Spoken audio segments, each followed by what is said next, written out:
It's a dreary Labor Day, but in the PhoneDog offices, we're keeping it exciting with a dogfight battle. I'm Aaron Baker from PhoneDog.com, and today I'm pitting the Moto X against the Apple iPhone 5. It's Google versus Apple, and we're putting them together. Who's going to win? Let's find out in the dogfight.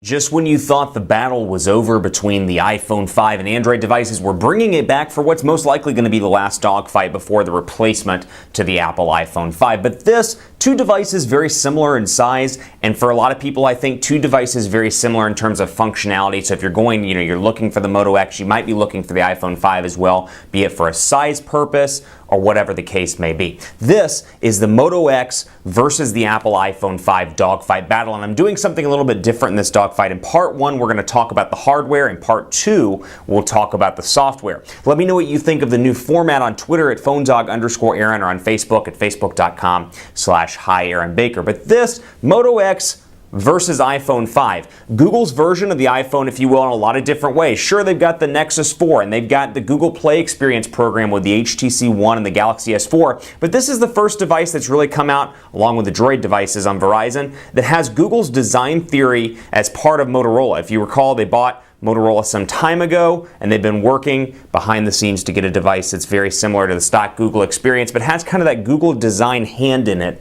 if you will. And you notice that all throughout the Moto X. So even though Motorola is technically a separate company, this is as close as it gets to getting a Google device that's designed by Google and has Android, which is obviously made by Google. Then, of course, you have the Apple iPhone 5, all made in-house. Apple makes the product, Apple makes the software, and for a lot of people, that's a huge benefit. Let's take a look at the hardware in the dogfight. But before I get too far in, special thanks to our partners at Best Buy Mobile, because they're hooking us up with free phones like this that we give to you for free on PhoneDog.com. So check it out. It's the One-Pawed Bandit giveaway game on PhoneDog.com. When you walk into Best Buy Mobile, they'll make sure you walk out working with either of these devices. If you're spending the Labor Day in Best Buy getting a device, they'll make sure your email, your web, your contacts, your iTunes store, your App Store, and more are set up and ready to go at Best Buy Mobile. So really excited about this dogfight because, again, this is as close as it gets to being a Google device versus an all-Apple device. So let's take a look at the specs. First of all, we'll talk about hardware and we'll talk about specs while we're doing that. The Moto X has a 1.7 gigahertz dual-core CPU with Motorola's X8 architecture here. So even though it has a dual-core CPU, don't let that deter you.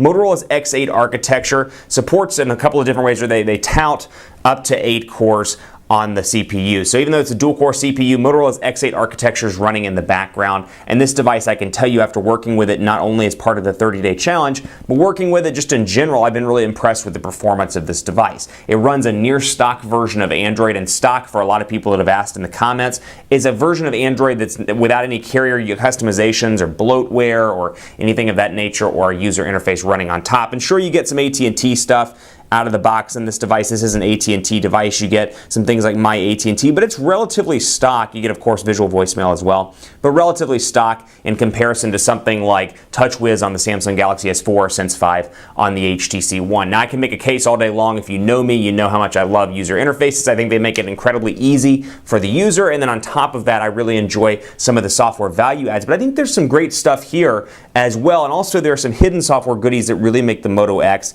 a useful device, which we'll talk about in part two. Then you have the Apple iPhone 5 over here, and we'll go back to talking about specs of this just briefly here. 4.7-inch, 720p HD display. Pixel-wise, 720 by 1280 pixels here. It's 4.7 inches. You've got a 10 megapixel camera on the back with 1080p HD recording, a 2,200 milliamp hour non-removable battery. You have the option of 16 or 32 gigabyte variants through the Moto Maker. This is a 16 gigabyte variant. We'll take a look at how much of that storage is available a little bit later. 2 gigabytes of RAM. And then you got a front-facing camera as well on Android 4.2.2. Then over here you have the Apple A6 CPU running in the Apple iPhone 5. It's clocked at somewhere between 1.2 and 1.3 gigahertz. You've got an 8 megapixel camera on the back with 1080p HD recording, a 4-inch display on this device, Retina display, 640 by 1136 pixels. It's 4 inches again. And then in the back you've got, of course, your battery. This one can come up to 16, 32, or 64 gigabytes of storage. This is the 32 gigabyte AT&T version, in case you're keeping track at home. But then again, battery in the back, and then you got running on this one Apple's iOS 7 running in beta. So keep in mind it is a beta version. There may be some bugs in the software, which we'll talk about again in part 2. But talking about hardware here between these two devices, first of all, you'll notice that this one's customized as a result of the Moto Maker program. Now, Moto Maker allows you to go on, and this is something that's really unique to the Moto X. You can go online to Moto's Maker program, and you can design your own Moto X provided that you're on AT&T. Unfortunately, while the device is available through Verizon and Sprint, you can only get it right now in white or in black on Sprint or on Verizon. But if you're on AT&T, you can go in the store today and get the white or black version, or you can purchase a pin code and design one of these through the Moto Maker application online. You'll see the AT&T logo still comes intact regardless of the customizations, but you can really make this device your own by choosing the back plate, by choosing the accent colors, and by choosing the front plate as well between black or white. So in the case of this one, I chose the navy blue, chose the orange accents, which you'll see are around the camera and around on the buttons, and I chose the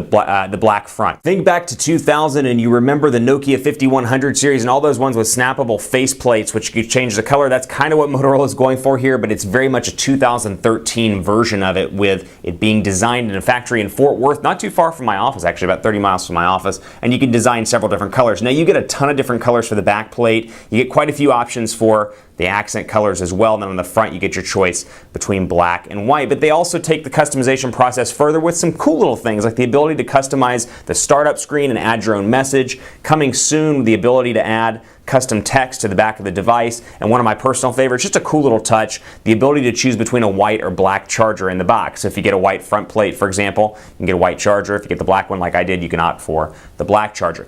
Over here, beautiful design, metal on the back. Scuffs a little bit easily, but still really a gorgeous device all around here with metal on the sides. iPhone 5 still does a great job in the design department. This phone is beautiful, feels great in the hand. But what I like about this one is it feels even better in the hand from a usability and an ergonomics perspective. It's slightly curved, as you can see here. And up top, you've got your 3.5mm headphone jack, your power button, your volume rocker, and then down here, your micro USB charging port. But you can see that it's curved and kind of sloped at the bottom here. And I know I've said this a couple of times, but it kind of resembles, if you will, an Apple Magic Mouse in terms of the overall feel of the device. And Motorola has done a really nice thing here with the Motorola logo. There's an indentation, which is a great place for you to rest your index finger when you're on long phone calls. So this thing is pocketable with a 4.7-inch display. Travel continues to be good, and this thing feels great in the hand. So from a feel in the hand perspective, this one feels better than the iPhone 5. For long phone calls, be it conference calls or long phone calls with family that don't live in the area, this is really nice to hold up to your ear and talk for a long time.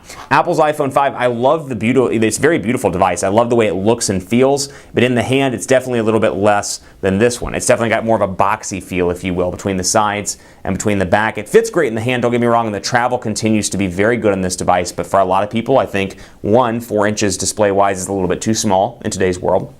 And then also, holding it up against your ear, still has kind of a boxy feel in comparison to this, which has the nice curved angles from top to bottom and from side to side. Stay tuned for part 2. We'll talk about the software on these devices. Android 4.2.2 versus Apple's iOS 7, which is still in beta and is expected to be released very soon. Which one's the best? Stay tuned for part 2.